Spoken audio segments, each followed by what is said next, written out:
Dan Mbak siap baca tilawah hari ini. Ayat berapa, Bu? Ayat 19 sampai 20. Ya, Bu. Di sini udah absen Mbak Nurul Hamidah, tapi saya nggak ngeliat Mbak Nurul Hamidah. Apa ya Mbak Nabila dulu ya Mbak Nurul. Ya nggak apa-apa Bu, silakan.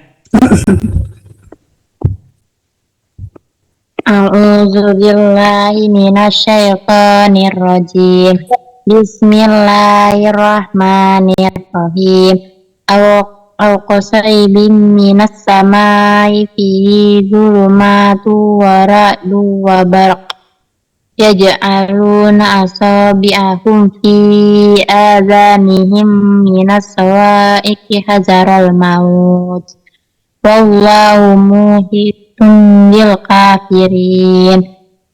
Yakadul barqu yakhtafu absarahum kullama adaa lahum masyawfi wa idza azlama alaihim qamu walau sya'allahu la zahaba bisam'ihim wa absarihim. Innallaha ala kulli syai'in qadir. Sadaqallahul azim.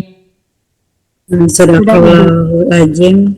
Terima kasih Mbak Nabila sudah membacakan materi hari ini. Sama-sama Ibu. Semoga Allah memberikan pahala dan barokahnya ya, udah mau melestarikan dan mengagungkan jalan Islam sore hari ini. Dan juga bagi kita mendengarkan dengan baik dan cermat, semoga mendapatkan rahmat dari Allah Subhanahu wa taala. Baik teman-teman semua, sebelum kita memulai materi, kita membaca basmalah. Bismillahirrahmanirrahim. Bu Nurella sehat, Bu Nurella? Alhamdulillah Bu, cuman fit doang sedikit.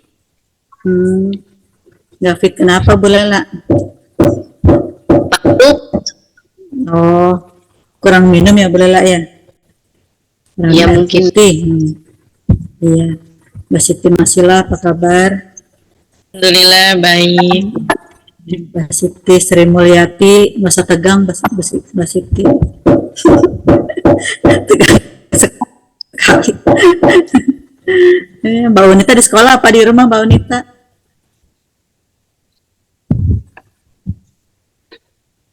Kayak lagi di sekolahan belakangnya. Sinyal kali Bu. Oh iya ya. Jadi terimanya lambat ya. Iya. Ya, Mbak Sasha pakai kemeja dari mana Mbak Sasha? Lagi buat tugas, buat video. Oh, lagi di rumah. Iya. Wah, rapi banget ini. Mbak Nurul Hamidah sama si kecil siapa namanya? Dedek kuliah, Dedek. Ini pengen ikut Siapa namanya, Dedek siapa? Sumaya. Pinter, malu-malu ya. Biasanya Pak Atmo ada pendamping ya, Pak Atmo di belakang. Ya Bu, di samping Bu. Di samping. Salam ya Pak Dede. Baik teman-teman, sebelum kita mulai mohon dimatikan semua audionya ya. Jadi kita bisa fokus mendengar materi kita hari ini. Terima kasih. Tadi saya udah bilang salam belum ya? Kayaknya udah ya. Udah bilang salam, lupa. Maaf sering lupa. Baik, saya izin share screen pada kali ini.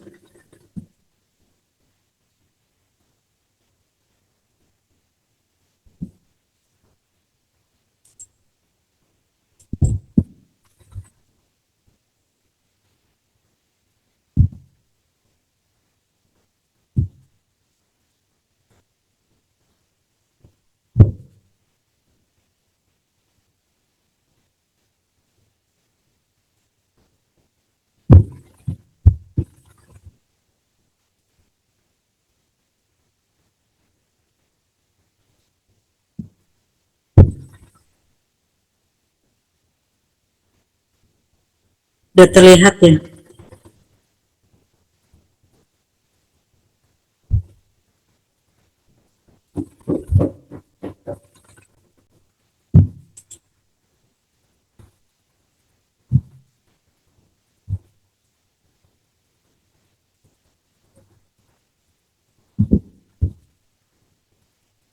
Karena teman-teman udah terlihat kan ya? Udah Bu, udah terlihat. Ini Bu, udah. Ya, ini udah mau kegeser materinya.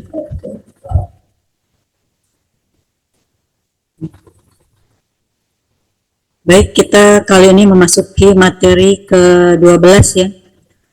Dari kemarin materi kita nggak selesai ya. Dari semenjak materi 10 nggak selesai, ke 11 kemarin nggak selesai, sekarang ke-12. Itu masih tentang revolusi pendidikan 5.0, ada permasalahan pendidikan dan solusinya. Berarti sekarang materi ke-12, tinggal beberapa 3 kali pertemuan lagi kita ya menuju ke UAS gitu. Kemarin saya udah bilang ya bahwa tugas UAS adalah membuat profil sekolah.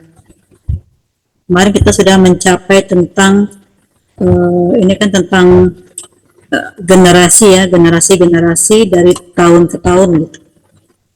Generasi tradisional, generasi baby booms, generasi X, generation Y, dan generation Z.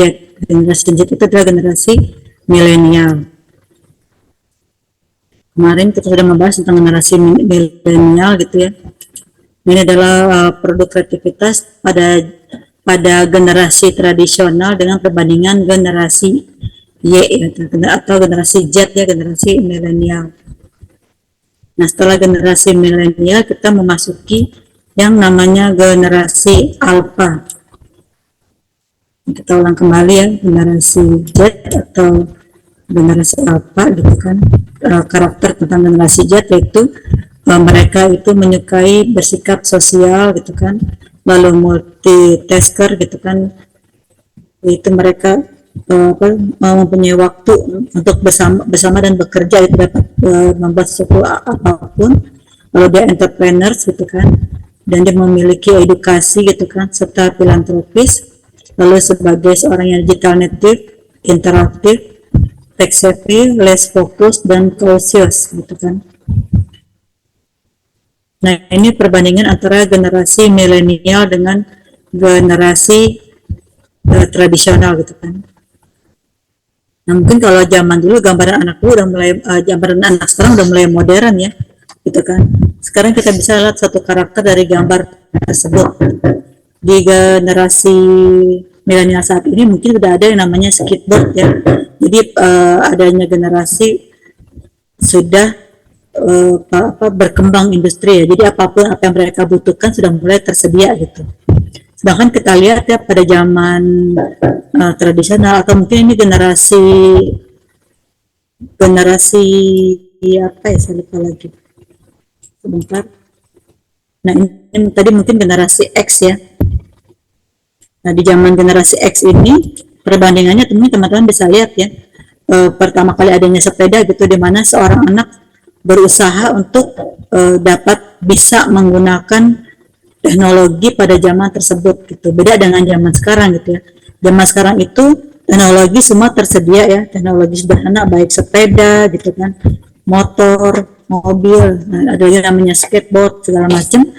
Itu kadang belum tentu gitu mereka mau melakukannya gitu, karena akibat dari kemajuan teknologi gitu, akibat dari HP gitu, mereka lebih senang menggunakan imajinasi daripada bergerak. Tapi kalau di generasi Y gitu ya, itu mereka masih mau untuk bergerak gitu, walaupun hanya sekedar skateboard ini, tapi benar-benar skateboard sungguhan gitu. Kalau sekarang kan teman-teman lebih senang menggunakan game ya, ada tuh yang permainan skateboard yang apa tuh, yang uangnya meletus gitu, apa ya namanya, saya pernah lihat tuh, saya mainin gitu. Jadi mereka lebih cenderung permainan itu imajinasi gitu, jadi melelahkan otak anak, membuat lelah itu otak kita gitu, bukan secara fisik. Kalau anak dulu kan lebih senang cenderung lelahnya itu pada keadaan fisik ya, dibandingin sekarang gitu. Jadi walaupun sudah tersedia gitu ya berbagai macam peralatan dan teknologi, namun mereka lebih cenderung menggunakan imajinasi gitu dibandingin secara fisik. Apalagi pada generasi Y gitu ya, generasi X gitu ya, generasi X itu lebih cenderung mereka ingin bisa gitu segala sesuatunya gitu, dengan cara lebih senang mencoba apapun gitu. Ini kan ceritanya sepedanya sepeda besar ya, sepeda ontel zaman dulu, mungkin kalau kita bilang sepeda ayahnya gitu. Nah itu mereka lebih cenderung pengen bisa gitu, diusahakan segala cara. Mungkin data teman-teman pernah ya ada ya yang ingin mencoba sepeda ayahnya dia di generasi Y, berarti sekarang usianya sekitar 30-an. Ini pernah mengalami ya, ketika bapaknya itu baru punya sepeda atau teman-temannya baru punya sepeda, mereka mencoba gitu ya, ingin mengendarai sepeda tersebut. Ini sebentar teman-teman, saya off kamera dulu ya, kebetulan mau ini apa tuh namanya, mau ini apa, baterainya udah keburu habis, nyolokin kamera.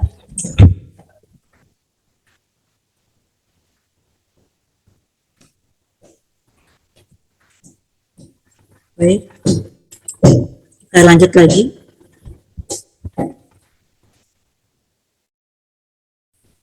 Kalau zaman sekarang kan kalau kita perhatikan anak-anak tuh udah mulai tersedia roda tambahan. Jadi ada roda 4 gitu kan tambahan. Kadang roda 4 juga kalau anak cowok ya kebanyakan gitu ya pada mau tuh bisa naik sepeda kalau zaman sekarang gitu. Sekarang ada roda 3, ada roda tambah roda 4. Kalau zaman itu tuh benar-benar dua kayak gini gitu ya. Begitu besar-besar semua. Pada zaman generasi X belum ada yang namanya sepeda anak-anak kecil. Kalau sekarang sepeda anak kecil kan merek apa ya itu ya namanya ya, itu kan udah mulai ada bagus-bagus ya, ada tutup payungnya segala macam, bahkan ada yang rodanya itu lebih dari 3 gitu kan. Jadi mereka benar-benar terbantu gitu ya untuk apa tuh namanya, untuk menjalani lagi, untuk melakukan gitu ya, untuk menguasai gitu ya, untuk menguasai teknologi. Beda dengan pada zaman generasi Y gitu. Generasi ini ketika mereka ingin menguasai teknologi itu benar-benar gedebak-gedebuk gitu ya, ibarat kata gitu ya bahasanya. Jadi benar-benar butuh perjuangan sekali gitu ya, pada zaman generasi Y gitu. Jadi belum roda tambahan nggak ada, roda 4 nggak ada gitu ya. Sepeda kecil kita zaman dulu masih jarang gitu ya, masih langka gitu. Jadi usaha untuk bisa tuh ada gitu. Makanya ada perbedaan kan para orang tua kita gitu ya, mungkin yang usianya sekitar 40 atau 30 itu mereka memiliki orang-orang yang apa tuh namanya motivasinya tinggi gitu. Beda dengan anak-anak yang zaman sekarang. Jadi mungkin terlihat gambaran generasi itu setelah mereka berusia 15 tahun ke atas tuh perbedaannya. Mungkin kayak guru-guru ya, mungkin guru-guru tuh bisa melihat perbedaan antara murid kelas 1, kelas 2, kelas 3 itu kan ada perbedaannya nanti ya. Misalkan di murid kelas 6 tuh tadinya generasi Y dan murid kelas 1 adalah generasi Z gitu ya. Itu teman-teman bisa membandingkan gitu ya, melihat itu keadaan, oh kemarin di generasi ini mereka memiliki karakter seperti ini, lalu anak-anak yang tadi sekarang anak SMP tuh pada begini-begini, beda sama anak sekarang. Jadi bisa dibuat satu cerita gitu ya, kalau guru-guru SD sama guru-guru SMP gitu. Kalau guru PAUD kan perbandingannya mereka 2 tahun pergi gitu. Jadi agak sulit itu membicarakan sama anak PAUD. Paling ketika mereka datang, beda ya sama yang dulu, paling gitu doang. Tapi untuk membuat perbandingan tuh kurang, kualitasnya kurang. Tapi kalau anak SD atau SMP ketika gurunya bercerita tuh ada buktinya gitu ya, ada validitasnya gitu ya, ada contohnya gitu, oh, anak yang ini begini, yang ini begini, itu generasi berbeda-beda.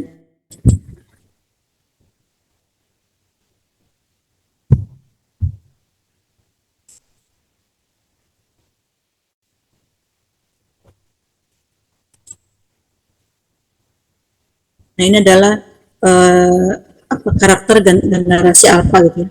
Jadi generasi alpha ini generasi tahun 2010 sampai 2024. Jadi sekarang terakhir yang namanya generasi alpha gitu ya. Jadi anggota tertua generasi alpha saat ini mungkin berusia sekitar 14 tahun nih. Jadi mereka sebagian besar adalah anak-anak generasi milenial dan tumbuh dalam dunia yang sangat digital dan digerakkan oleh teknologi. Berarti sekarang sekitar anak SMP ya, guru-guru SMP gitu. Mereka sebagian besar adalah anak-anak generasi milenial gitu ya, dan tumbuh dalam dunia sangat digital dan digerakkan oleh teknologi. Jadi menurut pakar generasi yang bernama Mark McKendrell gitu, ini dari Australia gitu, generasi alpha itu diperkirakan akan menjadi generasi terbesar dalam sejarah dengan populasi yang diproyeksikan mencapai lebih dari 2 miliar pada saat semua anggotanya lahir. Dirts menambahkan bahwa generasi alpha ini memiliki ikatan yang kuat dengan keluarga mereka. Hubungan ini merupakan ciri khas dari pola asuh mereka yang memberikan penekanan pada nilai-nilai keluarga gitu ya, yang telah bertahan dari generasi ke generasi milenial dan orang tua serta kakek nenek mereka. Jadi anak-anak gitu ya yang berusia sekarang 14 tahun itu memiliki orang mungkin memiliki orang tua yang jarang megang HP. Ada beberapa teman-teman kan yang orang tua itu masih enggan gitu ya megang HP gitu, karena generasi sebelumnya mereka berasal dari generasi tadi ya generasi baby boomers itu kan, atau generasi Y, generasi X gitu. Nah itu rata-rata mereka masih enggan menggunakan HP gitu, karena mereka nggak tertarik dengan dunia imajinasi. Mereka lebih tertarik dengan dunia yang berkaitan dengan kinestetik gitu. Jadi teman-teman lihat kan bahwa generasi baby boomers atau generasi X itu lebih cenderung ingin selalu bisa gitu ya, tapi mereka lebih cenderung pada menggunakan kemampuan itu, jadi lebih cenderung pada menggunakan kinestetik atau tenaga ya dibandingkan pada kerja sistem otak. Nah, selanjutnya kita mendengarkan video berikut ini. Ini adalah video generasi Z ya, mungkin teman-teman bisa melihat bahwa generasi Z seperti apa sekarang ini.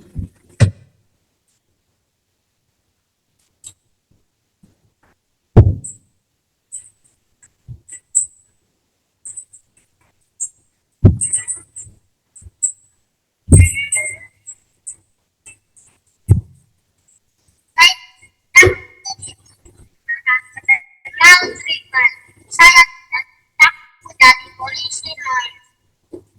Saya mau jaga lautnya. Dia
Baiklah teman-teman, tadi berikut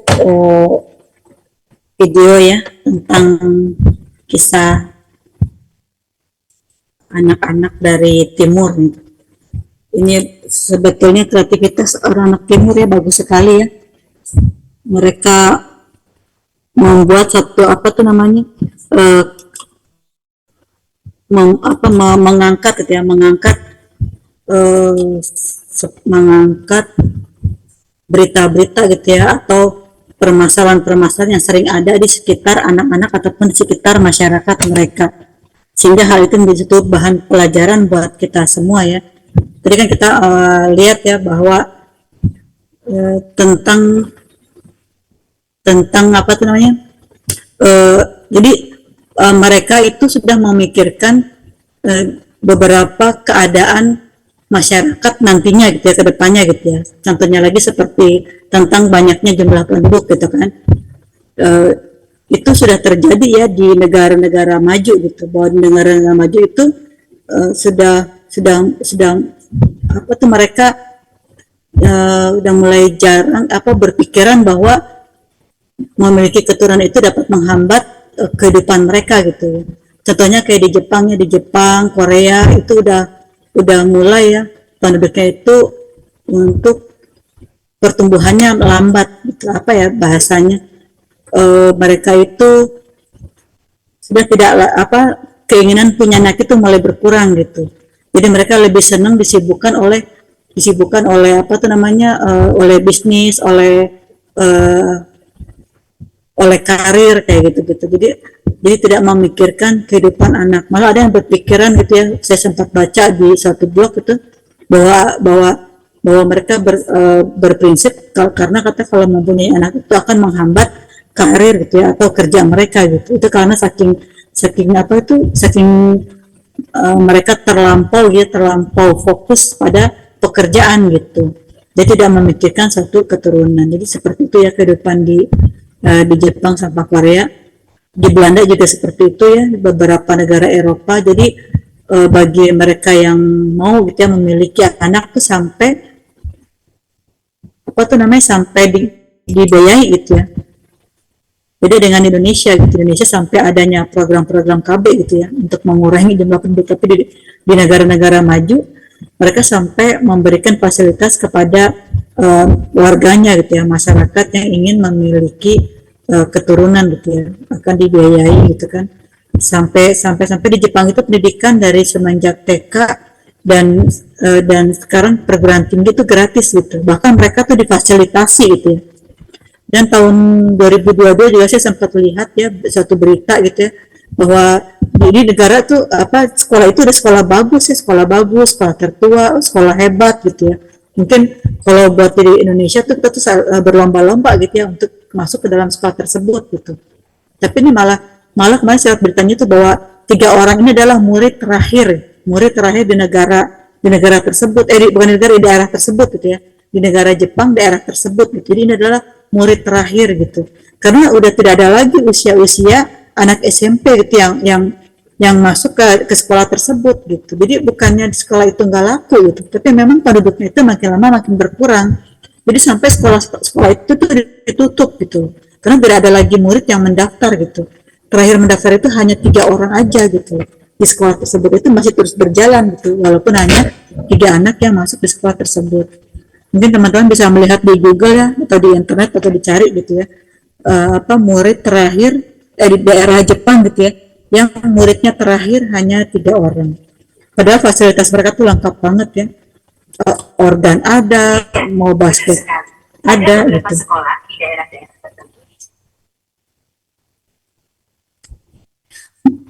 Jadi di fasilitas ada semua gitu ya, ibarat kata. Tapi tidak bisa dimanfaatkan karena kurangnya penduduk. Berbeda dengan Indonesia. Di Indonesia itu fasilitas nggak ada, tapi yang ingin masuk ke sekolah bagus tuh banyak peminatnya gitu. Jadi yang bersama kayak generasi X dengan generasi Z gitu kan. Jadi ketika generasi Z itu fasilitasnya ada gitu ya, tapi keinginan untuk mencoba semuanya itu kurang gitu. Tapi kalau generasi X ya, fasilitas yang nggak ada, tapi lalu ingin mencoba gitu dan membuat sesuatu yang baru. Nah ini gaya belajar dari dua generasi ya. Nanti kita akan memasuki yang namanya generasi alpha, yaitu generasi Z dan generasi alpha. Nah di generasi Z ini mereka itu menyukai gaya belajar yang interaktif dibandingkan pembelajaran satu arah. Jadi pada tahun 2000 ya, gaya belajar generasi Z ini sudah mulai ada tuh yang namanya pembelajaran sentra gitu ya. Terus berfokus pada alam, metode Montessori, metode apa namanya tuh yang saya lupa namanya. Kalau itu kan Maria Montessori, yang ini jadi dia depannya S apa ya? Maaf ya teman-teman, saya lupa gitu. Jadi langsung dengan alam gitu cara pembelajaran. Jadi tidak secara kita kan konvensional ya, terutama yang di SD negeri itu kan pembelajarannya masih dalam satu arah ya, namanya konvensional. Jadi si murid baris bangkunya begitu terus modelnya gitu ya. Modelnya berjajar dan melihat ke depan. Nah, itu berarti artinya satu arah ya. Jadi kalau zaman dulu ada namanya CBSA, cara belajar aktif. Kalau sekarang sentra gitu ya, atau berkelompok, ada area gitu ya, ada sudut gitu, lalu ada apa tuh namanya yang langsung dengan alam kayak gitu. Jadi memiliki gaya belajar yang berbeda-beda di tahun 2020 gitu ya, gaya belajar generasi Z. Nah gaya belajar generasi alpha ini menyukai pembelajaran berbasis teknologi digital dan virtual. Jadi kita tuh udah mulai ada yang suka dengan blended learning gitu. Jadi bisa offline, ada yang online. Jadi bisa berbasis teknologi digital dan virtual. Nah, kalau selanjutnya mengembangkan cara berpikir kritis atau article thinking gitu, critical thinking, dan keterampilan melakukan riset dan atau mengolah data. Sedangkan generasi alpha itu lebih berfokus pada keterampilan skill gitu ya. Mungkin dulu juga sudah ada ya keterampilan atau skill gitu. Sekarang ditekankan lagi gitu ya. Jadi disesuaikan dengan kebutuhan siswa, minat dan bakat siswa, terutama pada kebutuhan siswa dibandingkan dengan konten pembelajaran. Lalu memiliki pola pikir bahwa belajar tidak harus selalu dilakukan dalam ruang kelas gitu kan. Ini udah mulai ada nih di generasi Z, jadi ada outdoor, ada indoor gitu ya. Nah kalau di alpha itu menyukai sistem belajar lebih fleksibel, tidak terikat dengan aturan, kayak semacam homeschooling gitu ya. Ada dikasih tugas-tugas, terutama para artis gitu ya, itu kan udah mulai ada ya belajar namanya fleksibel gitu ya. Seperti kita sekarang ini nih fleksibel gitu kan. Oh ya kalian mau belajar kapan gitu kan. Misalkan mau belajarnya nanti mau kita bikin jadwal siang, malam kan udah ada Zoom ya. Jadi kita udah mulai mudah membuat satu pembelajaran menjadi fleksibel gitu.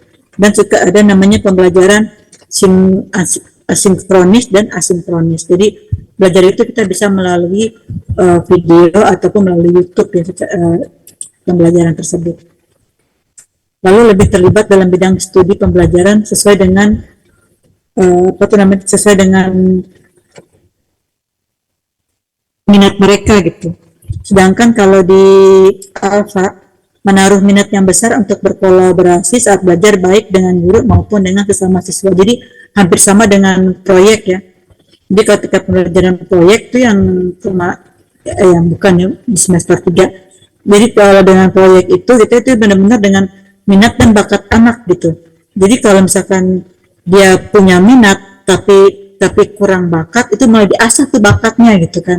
Tapi kalau dia punya bakat tapi nggak punya minat, itu juga repot ya, itu agak susah juga gitu. Ketika dia tuh sudah punya bakat tapi minatnya lemah, tapi kalau orang sudah minatnya kuat tapi kurang bakat, nanti bakat masih bisa diasah gitu, mengikuti minat gitu. Tapi kalau minatnya lemah dan bakatnya kuat tuh memang agak sulit ya kalau anak itu punya bakat tapi tidak punya keinginan. Ini jadi hampir sama dengan pembelajaran proyek ya, proyek based learning. Tapi kalau dulu juga sudah ada pembelajaran proyek gitu, tapi beda dengan proyek yang sekarang. Kalau dulu kan tergantung dari keinginan guru-gurunya untuk memajukan pendidikan. Nah kalau sekarang ditekankan oleh pemerintah bahwa guru-guru itu harus gitu ya, harus bisa menjalankan pembelajaran proyek tersebut. Ini contohnya seperti ini ya. dia tuh diasah tentang keterampilan dan minat bakat mereka tuh udah diasah dengan pembelajaran contextual learning, jadi dengan pembelajaran nyata ya langsung gitu kan. Jadi anak-anak itu dilakukan dengan cara interaktif ya, interaktif gitu kan, dan guru di sini benar-benar sebagai fasilitator ya, jadi menyediakan semua kebutuhan siswa. Nah, sekarang juga murid-muridnya udah pada mulai kritis gitu ya. Ini contohnya nih, jadi murid-murid udah mulai kritis ya, dan juga murid-murid itu udah mulai apa tuh namanya kurang kadang sebagian besar ya terhadap pendidikan agama. Jadi kalau kita lihat ya, kalau zaman dulu kan orang pada takut ya ke masjid pada duduk rapi, tapi kalau sekarang anak-anak itu ada perbedaan. Ini teman-teman bisa melihat ya sisi zaman dulu dengan sisi zaman sekarang. Jadi kita bisa menilai pada diri kita sendiri, kita tuh harus bagaimana gitu, sebagai orang tua ataupun sebagai guru dan sebagai pendidik. Ini ada kata motivasi dari Albert Einstein gitu. Sini adalah motivasinya, berusahalah untuk tidak menjadi manusia yang berhasil, tapi berusaha menjadi manusia yang berguna gitu. Jadi kita wajar ya sesuatu itu bukan salah sih, gagal gitu. Tapi kegagalan itu apabila kita nggak berhenti itu dengan kegagalan terus berusaha, maka itu akan menjadi sesuatu yang berguna gitu. Seperti Thomas Alva Edison gitu ya, ketika membuat lampu dia itu tidak gagal dalam sekali dua kali itu beliau itu gagal hingga mencapai 1000 kali gitu, tapi dia yakin gitu bahwa lampu ini nantinya akan bermanfaat dan menjadi amal jariah dia gitu nantinya gitu ya, bahwa ilmu itu akan bahwa hasil yang nanti dia berikan itu akan bermanfaat dari awal hingga sampai akhir zaman gitu.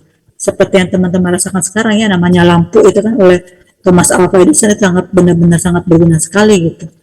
Itu kegagalan itu sampai 1000 kali ya, sampai dia dibilang bodoh, sampai dibilang gila gitu kan, dan segala macam, tapi usahanya tidak sia-sia ya, bahwa sekarang dia sudah benar-benar lampu itu sangat-sangat berguna sekali bagi manusia ya, dari ujung dunia sampai sekarang gitu. Itu semuanya sangat memanfaatkan namanya lampu. Bahkan kalau nggak ada lampu kita malah panik ya, itu kan. Itu adalah buatan dari Thomas Alva Edison.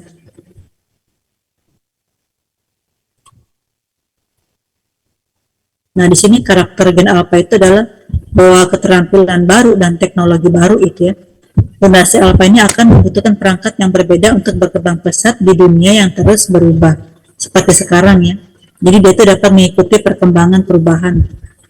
Seiring dengan terusnya berubah teknologi, keterampilan yang mereka kembangkan akan lebih dari sekedar mengetahui cara menggunakan komputer atau telepon pintar. Jadi berikut ini sekilas tentang apa yang mereka kuasai. Yang pertama adalah literasi digital, yaitu di luar keterampilan teknologi dasar, mereka harus mahir dalam memahami, mengevaluasi, dan memanfaatkan informasi di seluruh platform digital. Selanjutnya adalah adanya AI, ada AI gitu ya, dan pembelajaran mesin. Jadi dengan AI ini menjadi hal pokok di hampir setiap industri. Memiliki pengetahuan tentang pembelajaran mesin dan sistem AI akan menjadi penting. Jadi ini AI juga macam-macam ya. Kalau kita lihat kan di laptop tuh ada Copilot, ada Gemini gitu kan, jenis-jenis AI-nya gitu kan, sistem-sistemnya gitu kan. Ada apa lagi ya namanya? Kalau saya juga suka menggunakan lektur ya. AI namanya lektur dari AI gitu. Jadi YouTube bisa berubah menjadi suatu tulisan. Lalu ada kecerdasan emosional. Jadi saat otomatisasi mengambil alih tugas-tugas rutin, keterampilan yang berpusat pada manusia gitu kan, seperti empati, adanya kepemimpinan, dan kerjasama tim yang akan menentukan kinerja yang terbaik. Selanjutnya tentang berpikir kritis dan pemecahan masalah. Ini memiliki karakternya bahwa anak generasi alpha itu kemampuannya untuk menganalisis masalah yang kompleks dan menghasilkan solusi inovatif akan menjadi kunci dalam menghadapi tantangan masa depan. Lalu karakter dalam kemampuan beradaptasinya bahwa dalam dunia yang terus berubah ini, gen alpha itu harus fleksibel gitu ya, mempelajari teknologi dan keterampilan baru sepanjang karir mereka. Lalu kesadaran keberlanjutannya itu seiring tumbuhnya kepedulian terhadap lingkungan, yang memahami praktek berkelanjutan dan mengintegrasikannya ke dalam pekerjaan dan kehidupannya akan menjadi suatu keharusan gitu, di mana keterampilan ini dipadukan dengan teknologi baru seperti AR itu kan, augmented reality, blockchain, dan Internet of Things gitu, atau LOT itu, yang akan menjadi tulang punggung khususnya masa depan Gen Alpha. Jadi benar-benar dibutuhkan skill ya. Jadi sekarang itu adalah thinking skill. Nah, skill dari imajinasi mereka yang tadi saya katakan ya, bahwa di dalam generasi alpha ini, jadi ada dibagi menjadi tiga bagian, yaitu creative thinking gitu kan. Jadi apa tuh namanya, berpikir tingkat tinggi ya, kreatif ya, berpikir yang kreatif, lalu adanya problem solving, dan adanya critical thinking. Jadi di sini ada perbedaannya antara creative thinking dan critical thinking. Jadi kalau creative thinking itu adalah satu imajinasi, satunya invent kan, atau pilihan, adanya desain dan kreativitas. Lalu dalam problem satunya adanya improvisasi ya, desain, refine gitu kan, adanya find, penemuan-penemuan, invent criteria to combine invent. Jadi seperti ATM ya, kita bisa amati, tirukan, dan modifikasi. Lalu adanya critical thinking gitu ya. Kita tuh biasanya disuruh untuk menganalisis gitu kan, adanya breakdown, compare, categories, list, sequence, and rank. Jadi ada beberapa pilihan-pilihan yang dapat kita jadikan sebagai critical thinking gitu. Nah, menyikapi karakter generasi alpha itu, bahwa generasi alpha itu adalah dia itu akrab dengan sesuatu yang instan. Berarti orang tua itu harus menekankan pentingnya proses dalam mencapai tujuan. Jadi mereka apa tuh di sini minat untuk bukan minat untuk aktivitas berkurang, bukan gitu. Mereka lebih memiliki sesuatu yang instan itu. Nah, ini yang instan aja ada, mengapa kita makan yang bikin repot-repot? Jadi kayak begitu ya. Mereka tuh udah terbiasa dengan sesuatu yang instan. Jadi nggak mau repot tipenya gitu ya. Nah, nggak mau repot ini bukan berarti mereka tidak mau berkreativitas, tapi mereka bisa menemukan sesuatu yang baru gitu, sehingga mereka bisa menemukan sesuatu yang instan gitu. Karena sudah tadi yang tadi saya katakan ya, bahwa di generasi Alpha atau Z ini sudah tersedia gitu ya. Jadi ada industri yang sudah menyediakan semua kebutuhan mereka. Jadi bukan mereka nggak mau repot, tapi memang sudah tersedia gitu ya, berkaitan dengan industri yang 5.0 tadi gitu ya. Bahwa industri 5.0 ini, industri mesin ini sudah menyediakan kebutuhan manusia pada saat ini. Jadi banyak kebutuhan yang ya, instan yang bisa kita dapatkan sekarang ini ya, seperti itu. Nah, generasi di sini adalah generasi yang suka bersosialisasi namun kurang suka berbagi gitu ya. Jadi kadang-kadang kita tuh sembunyi-sembunyi atau pelit ilmu gitu ya. Karena apa? Karena memang daya saingnya, sesuatu persaingan gitu, daya saing yang membuat mereka menjadi kurang berbagi di situ gitu ya. Jadi membuat tuh orang tua wajib untuk mengajarkan konsep syukur gitu ya, dan memberi contoh keterlibatan dalam bersosialisasi. Lalu generasi alpha ini adalah generasi yang mudah beradaptasi ya, sehingga terlihat kurang konsisten juga ya. Kayak tadi gitu ya, cita-cita aja yang nggak bisa dipegang, apalagi dengan kata-kata gitu. Jadi kayak kurang konsisten gitu. Jadi maka penekanannya bahwa sesuatu yang dimulai harus diselesaikan terlebih dahulu sebelum diperlukan. Nah, selanjutnya adalah tidak menyukai terikat aturan yang baku gitu ya. Karenanya orang tua itu harus mengenalkan norma-norma kedisiplinan serta bersahabat dan dicontohkan dalam keseharian, bukan untuk menyuruh gitu. Ini terutama yang saya perhatikan, yang saya eksperimen adalah ketika guru-guru memulai pelajaran. Itu saya perhatikan banyak yang murid-muridnya itu tidak konsisten untuk berdoa gitu. Jadi ketika di awal gitu kita mau masuk pembelajaran, pada saatnya berdoa itu nggak disiplin gitu. Jadi ada yang masih ngobrol, ada yang diam aja gitu ya, ada yang masih cemberut. Jadi mereka tidak menyukai aturan yang baku dikarenakan awalnya itu kurang disiplin gitu. Kalau di awalnya mereka sudah disiplin mengikuti SOP semua aturan-aturan, maka mereka akan dengan sendirinya senang dengan adanya aturan yang baku. Tapi kalau dari awal kitanya sudah mulai longgar dengan SOP, dengan kedisiplinan, maka mereka tidak akan menyukai terikat dengan aturan-aturan baku gitu. Jadi semua aturan baku ini, bagaimana mereka suka atau enggak, diawali oleh kita sendiri sebagai pendidik, kita mendidik siswa-siswa kita gitu, anak kita gitu. Jadi kalau mereka akan suka dengan aturan baku apabila dari kecil sudah mendisiplinkan aturan baku tersebut. Jadi jam 5 udah waktunya bangun sholat gitu kan, lalu setelah sholat mandi makan gitu kan. Begitu juga di kelas, gitu awal sebelum masuk berbaris, sebelum berbaris berdoa, setelah berdoa ketika di kelas tuh nggak boleh ngobrol gitu kan, tidak boleh lari-larian, itu aturan-aturan yang sudah harus disiapkan oleh para guru gitu. Terus di sini harus aktif bertanya dan segala macam.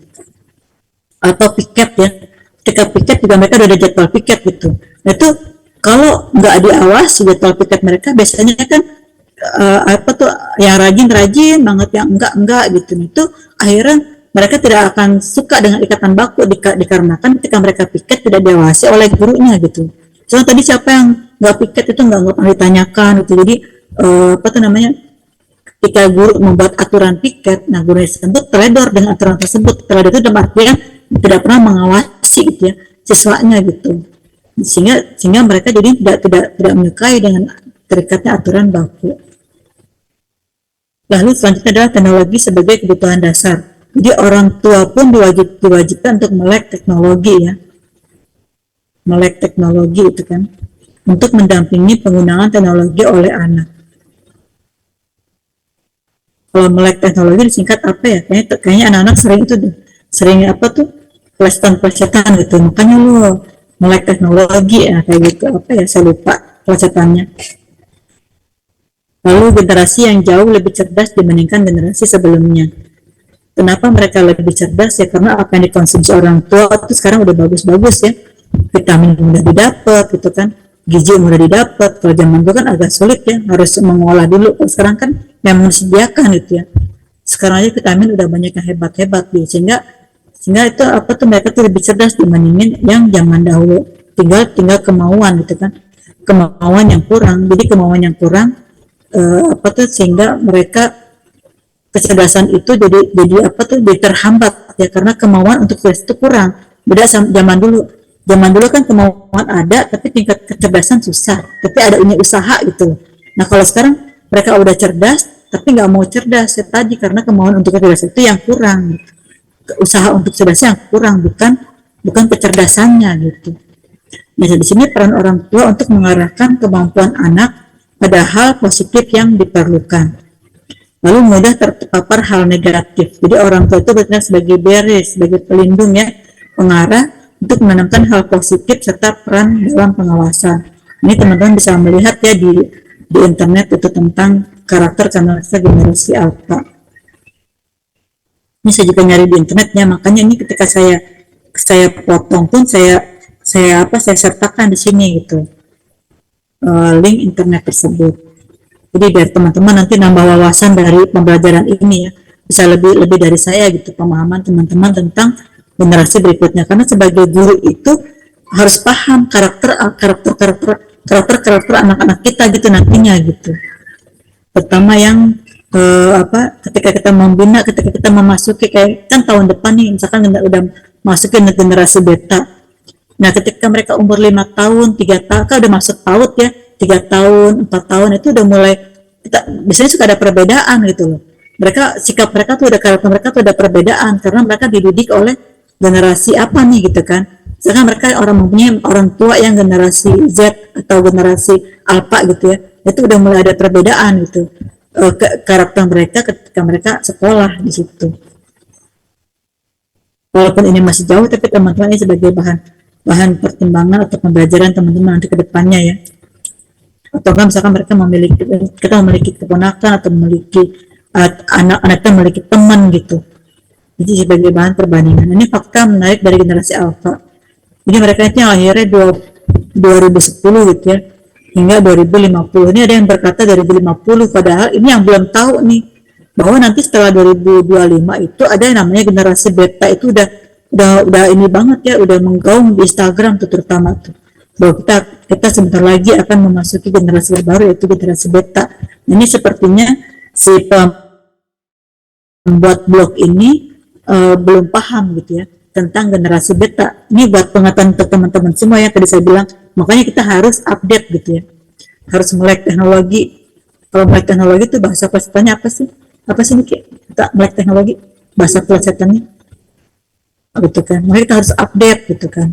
Jadi kayak gitu. Jadi sehingga membuat blog itu nggak Jadi banyak diminati orang. Kalau ini kan saya memperlihatkan ini sengaja kepada teman-teman ya, bukan berarti apa tuh ingin membodohi teman-teman, tapi menunjukkan satu kurangnya ilmu yang update gitu. Sehingga di sini kan terlihat ya bahwa mereka lahir tahun 2010-an hingga 2050 gitu. Padahal di tahun 2025 sudah ada nanti generasi terbaru. Nah, ini menurut blog ini gitu ya, bahwa generasi apa adalah generasi yang punya hubungan yang tak terbatas dengan teknologi. Sebetulnya terbatas ya kalau 2025 gitu kan, nanti kita akan memasuki gen alpha, karena dia di sini blog ini mengatakan bahwa hingga tahun 2050, jadi percampuran antara alpha dan beta. Ini setelah beta ada lagi nih teman-teman nih yang terbaru lagi.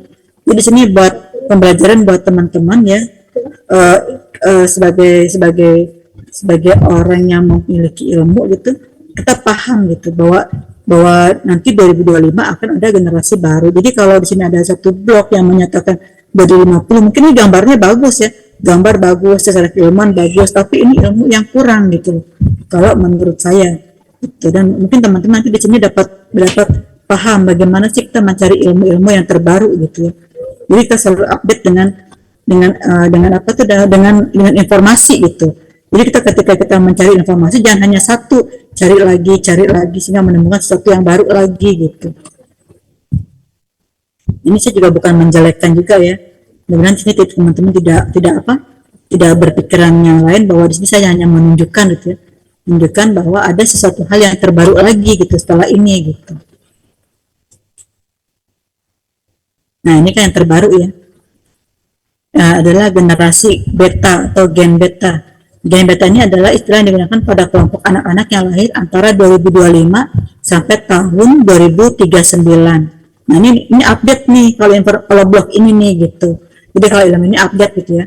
Jadi mereka merupakan generasi penerus setelah generasi alpha atau gen alpha yang lahir antara 2010 hingga 2024 gitu ya. Ini generasi selanjutnya, yaitu gen alpha 2010 hingga 2024. Teman-teman lihat ya di sini. Jadi mereka itu adalah anak yang lahir antara 2025 sampai 2039. Nah, kalau yang tadi ini kan yang sebelumnya ini ya, yang sebelumnya ini kan, nah ini kan dia bilang bahwa 2010 hingga 2050-an, sehingga informasi di sini bercampur ya gitu. Sebetulnya sih ada bagusnya juga gitu ya, campuran tersebut gitu. Tapi memang secara keilmuan ada yang kurang gitu. Sehingga kalau misalnya ada orang yang ngotot itu kan, ya enggak sih sampai tahun sekian gitu. Jadi kita tuh mudah-mudahan ketika kita menerima informasi, kita bisa menyaring gitu loh. Menyaring dulu apakah informasi itu benar atau salah gitu kan. Sehingga kita tidak seperti orang-orang yang so tahu gitu. Oh iya begini, oh iya begitu gitu. Ini sih, nah ini selanjutnya. Nah, jadi generasi beta itu dari tahun 2025 hingga 2039. Jadi teman-teman bisa update terhadap suatu keilmuan ya, melihat lagi yang baru. Jadi kita tuh tidak menerima informasi secara mentah-mentah gitu. Jangan teman-teman menerima suatu informasi sumber dari pakar teori fulan gitu ya. Nanti kita periksa lagi gitu. Jadi seperti saya ini ketika saya membuat materi itu kan sampai 10 YouTube saya lihat mana yang terbaru, lalu kembali kepada teori-teori gitu kan. Saya praktikkan gimana dengan keadaan sekarang gitu. Nah, ini tentang tahun kelahiran gen beta gitu ya. Jadi tadi ya pre-boomers atau tradisional itu tahun 1928 sampai 45. Lalu baby boomers itu di mana sedang adanya perang dunia gitu ya. Disebutnya baby booms tahun 46 sampai 64. Lalu gen X nih teman-teman bisa lihat nih jarak tahun-tahunnya nih gitu. Jadi tahun-tahunnya itu nggak nentu gitu.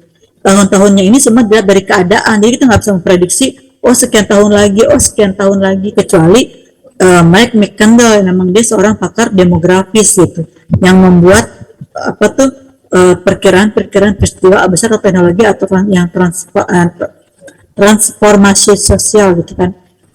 Nah, jadi McCandless ini sebagai pakar demografi Australia gitu yang memprediksi bahwa generasi beta ini akan lebih suka teknologi di sini gitu kan. Nggak bisa ya. Ini saya mau ubah gitu, ada nyambung tulisannya. Nah, jadi Gen X itu tahun 1965 sampai 1980 gitu. Jadi nah di sini dia nggak ada Y-nya kalau di sini. Jadi ada, kalau tadi kan saya baca ada Gen X gitu kan, Gen Y, Gen Z, milenial. Tapi ini langsung dari Gen Z langsung kepada milenial gitu ya. Milenial setelah Gen X, Gen Y gitu ya. Milenial, setelah milenial adanya Gen Z. Gen Z itu hingga tahun 2012. Lalu adanya Gen Alpha. Gen Alpha itu 2013 sampai 2024. Lalu setelah nanti beberapa minggu lagi ya, berarti sekitar 2 minggu lagi kita akan memasuki Gen Beta ya, 2025 sampai 2039. Nah, setelah Gen Beta nanti akan ada lagi disebutnya Gen Gamma. Ini juga saya belum dapat informasinya ya tentang Gen Gamma itu seperti apa sih, itu belum ada informasinya. Yang sepanjang saya ketahui, saya mengetahui hanya beberapa tingkat Gen Beta gitu ya. Berarti cucu saya itu nanti memasuk akhir-akhir Gen Alpha ya, kemarin lahir itu ya, dia akan memasuki Gen Beta juga nantinya.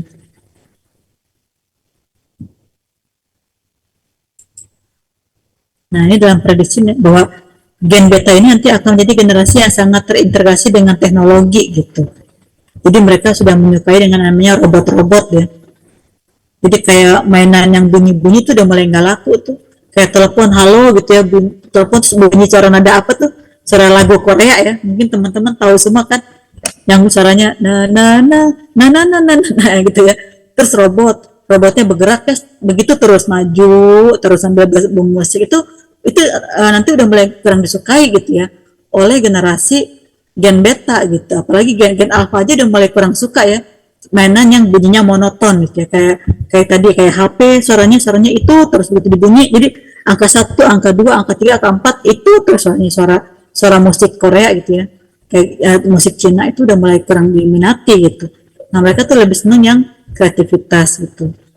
Jadi teman-teman ketika mau memberikan kado ya buat temannya, misalkan hadiah ulang tahun anak-anak atau lahiran, itu kalau bisa teman-teman udah punya prediksi nih, oh dia lahir di tahun 2024, kalau kadonya mainannya ini aja nih gitu, karena kita udah punya perkiraan bahwa Gen Beta itu senang dengan teknologi dan keterampilan gitu ya. Jadi nanti saya beliin mainan yang Lego masih diminati ya. Kalau Lego, kalau di sini kan kalau kita lihat sini mereka menyukai suatu keterampilan Lego masih diminati. Lalu itu tuh mainan yang yang pakai palu, ada pakunya, paku beneran gitu, bukan paku beneran, itu paku plastik gitu ya, paku yang mirip-mirip gitu kan, kayak alat bangunan. Terus yang bentuk kabel-kabel itu udah mulai diminati. Jadi artinya ketika kita menengoki bayi gitu ya, teman kita nih lahiran gitu ya, kita mau ngadoin itu, kita udah punya pikiran, oh nanti dia akan tumbuh anak yang menyukai teknologi digital gitu. Jadi nggak suka mainan yang monoton. Jadi kalau kita kasih kado yang bunyinya suaranya sama, itu biasanya suka mudah jenuh, mudah bosan gitu anak tersebut gitu kan. Jadi mereka sesuatu yang aktif. Makanya anak sekarang itu lebih senang merusak barang gitu ya, ketimbang memelihara barang gitu. Jadi ketika dikasih, dia tuh udah mulai nggak suka. Itu sebetulnya bukan berarti iya udah kita kasih dia nggak suka gitu. Karena kita juga berpikir bukan mereka nggak suka, memang udah karakter anak itu mereka udah beda zamannya gitu. Jadi ketika dikasih mainan tiba-tiba amarnya dihancurin, dibongkar-bongkar, karena memang lifestyle-nya itu udah beda gitu dengan anak yang sekarang dengan yang dulu gitu. Jadi makanya ketika kita punya anak, tiba-tiba dia demen bongkar-bongkar, ngerusak atau bereksperimen, misalkan dikasih Barbie, tiba-tiba Barbie-nya rambutnya dipotong gitu, digunting, terus bajunya dirobek, diganti, itu kita arahkan gitu ya, satu arahan, karena memang mereka tuh udah terintegrasi dengan teknologi dan keterampilan yang baru gitu. Jadi udah mulai memiliki sosial yang tinggi. Nah, Gen Beta ini akan menjadi dunia di mana kemajuan teknologi yang pesat dan konektivitas global menjadi hal yang biasa. Nah, diprediksi akan menghadapi atau meningkatnya kecemasan, depresi, dan masalah kesehatan mental gitu, dikarenakan tekanan dari budaya digital.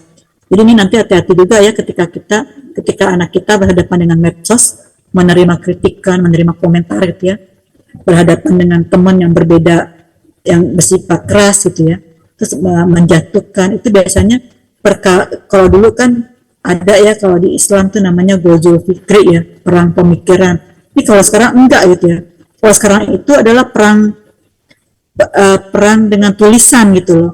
Jadi tulisan itu dapat melemahkan mental kita, itu dengan komentar-komentar negatif itu dapat membuat mental kita down gitu ya. Bisa kita dipuji, misalkan dipuji, ikutnya, bajunya bagus, ini apa tuh namanya, pakai bajunya serasi gitu. Tiba-tiba ada yang komentar gitu, sekarang kelihatan gendut, kamu kok jerawatan. Nah, cuman komentar gitu aja, itu beda-beda mental orang ya. Ada yang mentalnya cuek gitu ya.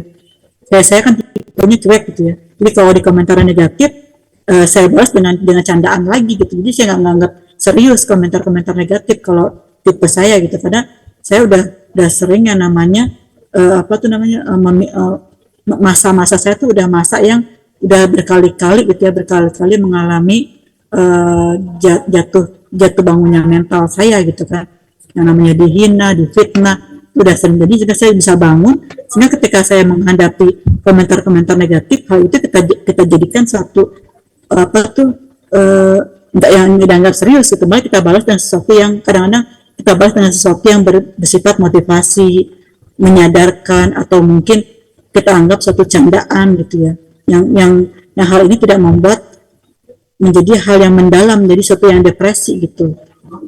Nah, ini dari pertama kalinya generasi beta akan lahir tahun 2025 ini, bahwa generasi beta ini kan tadi kan 2025 sampai 2039, ini tulisannya 2040 ya, adalah generasi ketujuh gitu ya, sejak penamaan generasi dimulai. Tadi ya, kan ada penamaan tuh, macam-macam penamaan dari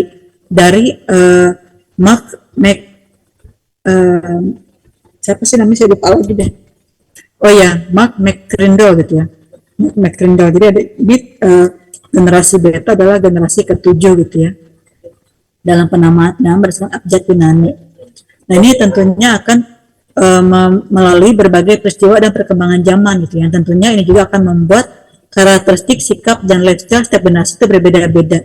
Nah, dalam beberapa sumber bahwa generasi beta ini akan tumbuh dengan perkembangan teknologi digital yang semakin canggih dalam berbagai aspek dalam bidang pendidikan, dan ini akan membuat gen beta itu menjadi generasi yang terdidik dan maju gitu dengan pembelajaran berbasis teknologi.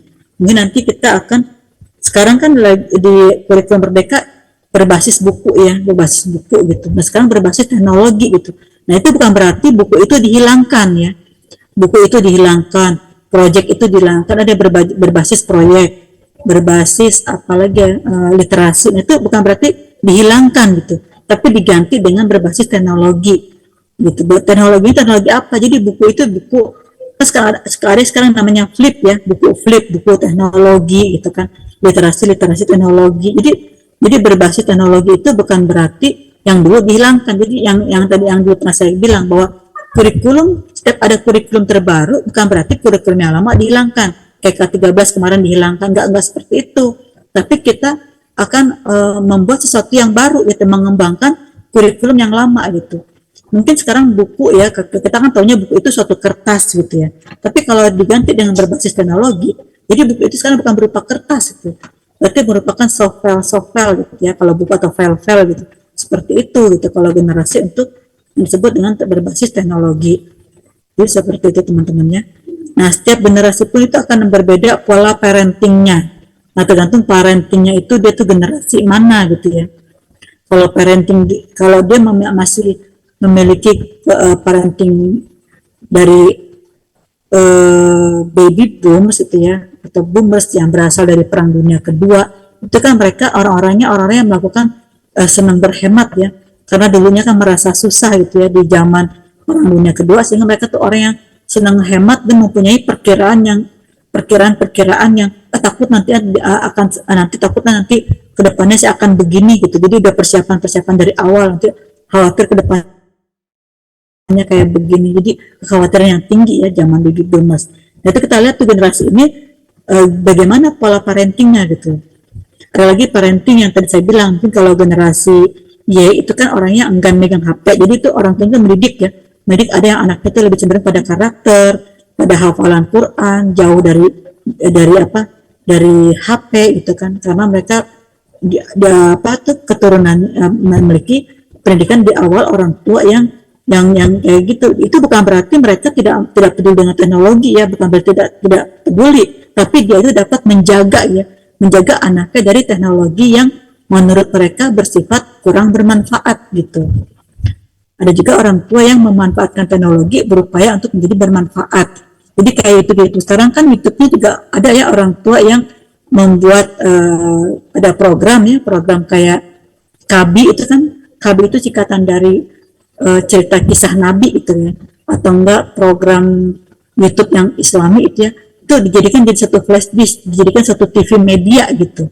Nah itu bagi orang tua yang paham ya, yang paham mana yang baik mana yang buruk, amalnya disaring gitu. Jadi dijadikan suatu teknologi yang benar-benar bermanfaat bagi anak-anak mereka gitu. Jadi bagaimanapun juga gitu ya, mau gen alpha, gen beta, gen z, tetap aja ya, dimanapun tetap kita kita melihatnya dari sisi bagaimana orang tua mendidik anak-anak selanjutnya atau generasi berikutnya.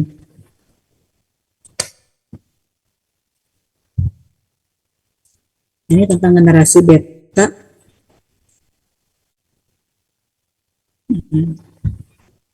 Sekarang udah jam 5, Pak Atmo udah minta tolong dong Pak Atmo di absen. Siap Bu. Ini udah banyak yang hadir. Saya izin foto screenshot dulu deh. Sebentar tadi lupa saya belum screenshot untuk ini laporan ke Bu Muti. Itu malah oke nih. Oh iya. Izin ya Mas izin untuk ini yang tadi ya, materi yang tadi untuk di screenshot. Sini ada Mbak Unita dan Bu Nurlela menemani screenshot saya pada sore ini.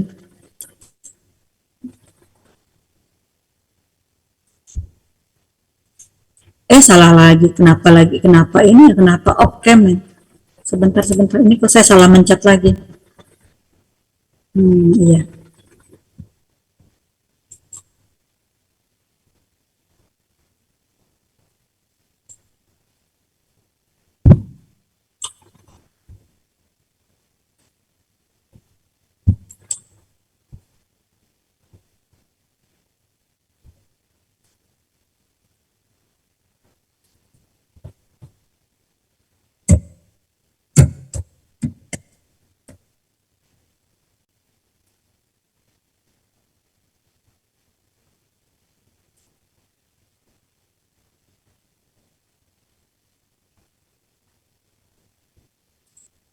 Saya open lagi. Jadi udah nyampe, nyampe sini tadi ya. Ini tantangan generasi Gen Beta, bahwa tantangan mereka nanti akan menghadapi dunia yang semakin terintegrasi dengan kecerdasan buatan atau artificial intelligence. Nah ini udah mulai marak ya di sini ya, video call gitu, seperti orang tersebut nyata bukan orang itu gitu, nyata adalah buatan AI gitu. Ini udah mulai ada banyak ya penipuan-penipuan kayak undangan-undangan segala macam. Jadi ada otomatisasi dan teknologi imersif gitu ya, seperti realitas virtual gitu, virtual reality dan virtual augmentasi. Nah, salah satu ciri khas ini yang diperkirakan akan dimiliki oleh Gen Beta adalah ketergantungan mereka pada teknologi. Yang dikhawatirkan ya. Jadi mereka akan berinteraksi dengan dunia digital tidak hanya melalui perangkat seperti ponsel dan komputer, tetapi juga melalui simulasi dan aplikasi berbasis AI. Jadi kayak sekarang kita udah mulai ini ya, kayak orang kecanduan AI ya. Jadi kalau modul ajar langsung pengen yang praktis, menemukan jawaban soal juga pengen yang praktis yang menggunakan AI. Jadi kalau udah nggak ada Google atau AI itu udah repot gitu, karena kemampuan untuk membaca pakai buku itu udah berkurang minatnya gitu. Bahkan perpustakaan sekarang udah mulai sepi ya, kecuali mahasiswa. Kalau zaman dulu kan perpustakaan tuh dipenuhi anak-anak ya, rame gitu. Sekarang perpustakaan tuh udah mulai sepi gitu. Tadi karena mereka lebih cenderung pada otomatisasi gitu ya, dibandingkan yang hal yang seperti biasa tadi yang saya katakan. Nah, di sini apa perbedaan generasi alfa dan beta? Nah, perbedaan generasi beta dan generasi alfa adalah kalau generasi beta dan alfa ini ada dua kelompok yang berbeda-beda. Jadi masing-masing itu memiliki karakteristik yang dipengaruhi oleh perkembangan sosial dan teknologi pada waktu mereka dilahirkan. Nah, perbedaan waktu kelahiran itu menyebabkan kedua generasi ini tumbuh dalam konteks yang sangat berbeda gitu. Salah satu perbedaan utama adalah pengalaman awal dan dengan teknologi gitu. Nah, ketika gen alpha ini tumbuh di dunia ini di mana teknologi sudah menjadi bagian penting dari kehidupan sehari-hari. Jadi mereka tuh lebih cepat beradaptasi dengan perangkat digital seperti ponsel dan tablet. Jadi kita jangan heran ya, ketika lahir tuh anak-anak usia masih 5 bulan atau 6 bulan tuh udah ngerti ya mana yang dipencet, mana yang on off gitu ya. Mana on off, dan mereka juga udah nggak heran namanya ponsel gitu. Karena apa? Karena dari kecil udah biasa video call gitu. Kayak cucu saja udah dari kecil udah kadang-kadang itu anak saya suka iseng gitu. Dari kecil tuh udah ngerti video call, udah tahu mana kalau yang warna merah berarti dia off gitu kan, yang hijau berarti on. Ya udah paham gitu. Tetapi juga mencakup simulasi dan aplikasi AI yang lebih kompleks. Sebaliknya gitu. Sebaliknya generasi beta itu akan lahir ke dalam dunia yang semakin dipenuhi dengan AI dan otomatisasi gitu.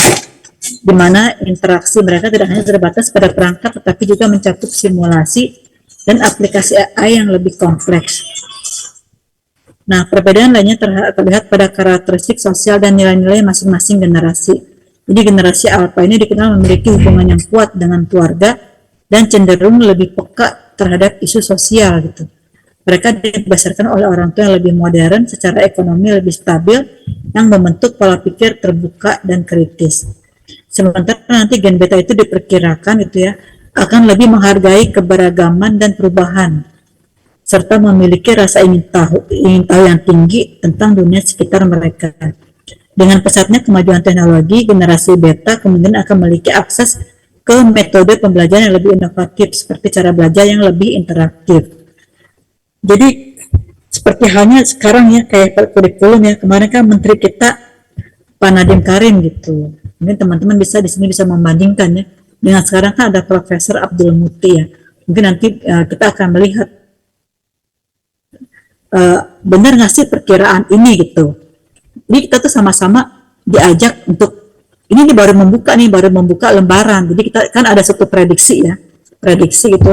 Nah nanti di sini kita sama-sama ya di semester ini melihat generasi berikutnya. Benar nggak sih gitu ya prediksi dari Mark apa tadi saya lupa lagi itu. Mark Rendall gitu ya. Dari Mark Rendall ini gitu ya. Mark McCandrell gitu ya. Perkiraan beliau ini benar atau enggak gitu. Bahwa nanti gen beta ini lebih menghargai keberagaman gitu ya. Contohnya kan sekarang udah mulai ada ya metode yang seperti yang saya buat. Saya kan kemarin membuat metode terbaru ya namanya Citra ya. Citra itu dari CRL gitu kan, dari CRL lalu saya kembangkan menjadi metode Citra gitu. Jadi kurikulum berbasis ke budaya gitu. Jadi mereka akan lebih menghargai budaya. Menurut kalian benar atau enggak nih ke depannya gitu? Karena dari sisi sekarang nih kan generasi alpha di sini terlihat ya bahwa generasi alpha ini cenderung gitu ya hubungannya kuat dengan keluarga gitu. Nah, keluarga ini contohnya aja ya, misalkan seperti halnya ketika anak itu dipukul gitu ya, orang tua tuh ikut campur gitu kan. Di sini orang tua ikut campur. Dan ada juga seorang guru gitu ya yang kurang etika terhadap muridnya. Artinya di sini undang-undang mulai ada kurang kuat undang-undang di zaman generasi alpha gitu. Nanti akan kita lihat gitu apakah berikut di tahun 2025 ini ketika pemerintah lebih perhatian terhadap kurikulum dan pemerintah lebih memperhatikan undang-undang gitu ya, terutama undang-undang kepada anak-anak, apakah mereka akan memiliki akses pembelajaran inovatif dan apakah mereka akan lebih memiliki rasa ingin tahu dan empatinya lebih tinggi. Nanti teman-teman bisa melihat ya ke depannya. Kita akan menuju kepada generasi beta. Apakah terbukti prediksi dari McDonald ini? Nah, sekarang ada video ya ini yang saya perlihatkan kepada teman-teman. Jadi di video ini gitu ya. Dari di awal saya ingin melihat kepada teman-temannya. Kemarin kita kan sudah belajar tentang yang namanya perbedaan pembelajaran antara di Finlandia ya, yang pertemuan kemarin 11 pembelajaran di generasi maju gitu. Kalau kita kan masih berkembang, mereka kan udah maju ya, makin maju lagi. Kita kan berkembang menuju ke maju ya. Jadi di sini si video ini memperlihatkan ada kita itu kan sering ya melakukan kegiatan fisik ya, atau enggak pembelajaran olahraga. Olahraganya itu kita selalu satu arah gitu. Bahkan kita tuh sering memperlihatkan video joget-joget gitu ya, di sini. Sedangkan di luar negeri itu fisik mereka itu diolah agar tercapainya 6 aspek. Nah, kita kan kalau fisik itu ya fisik motorik dan fisik motorik kasar. Nah, kalau mereka, sedangkan kalau di luar negeri itu fisik itu mencakup 6 aspek perkembangan gitu.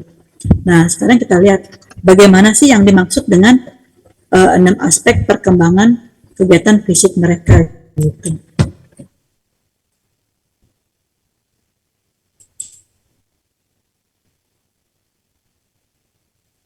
Jadi di video ini kita lihat ya.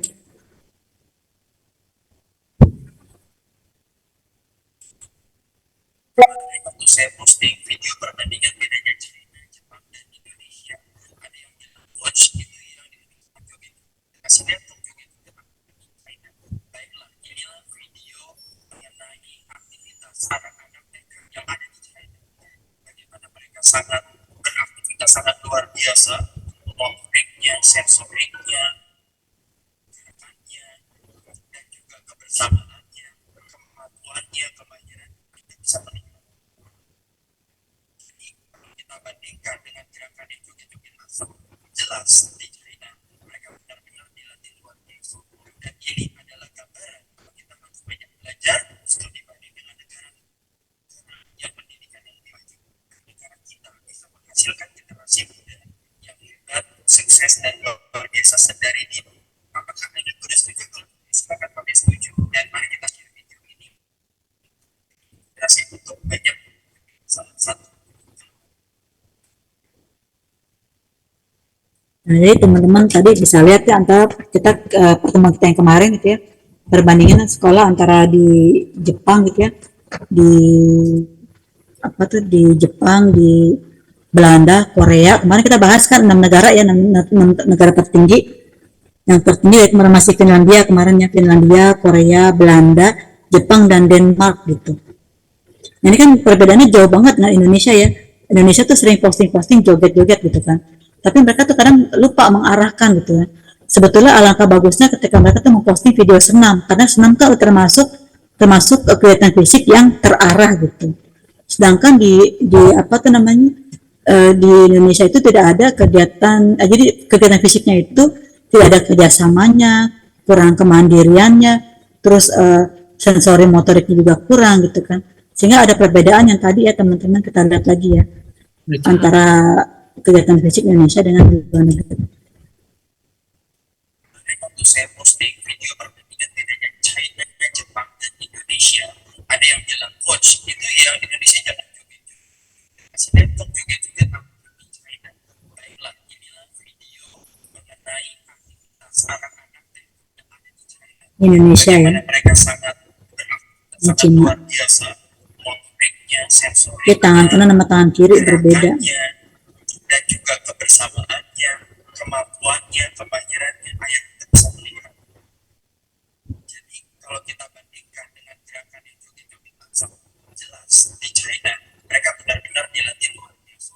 Dan ini adalah gambaran kalau kita harus banyak belajar studi banding dengan negara-negara yang pendidikan yang lebih.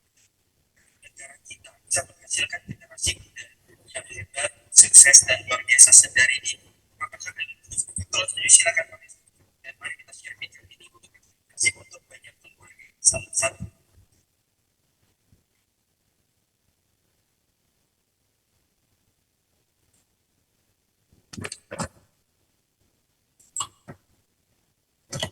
Nah, baik teman-teman, tadi udah saya katakan juga ya, ketika kita misalkan apa tuh namanya memberikan kado atau hadiah gitu ya pada ponakan atau pada ini, kita lihat gitu ya, mereka tuh menuju ke generasi apa nih gitu kan, mereka tuh menuju ke generasi gen apa nih gitu. Jadi kita bisa memilah gitu ya yang akan diberikan kepada anak-anak. Tadi kan kayak mainan apa tuh, mainan pertukangan itu sangat bagus sekali ya. Terus perlengkapan yang nantinya akan menstimulasi dan aspek perkembangan mereka. Jadi mereka udah mulai kurang suka lagi ya dengan robot yang satu bunyi itu tuh terus, atau enggak telepon HP yang bunyi itu tuh terus gitu kan.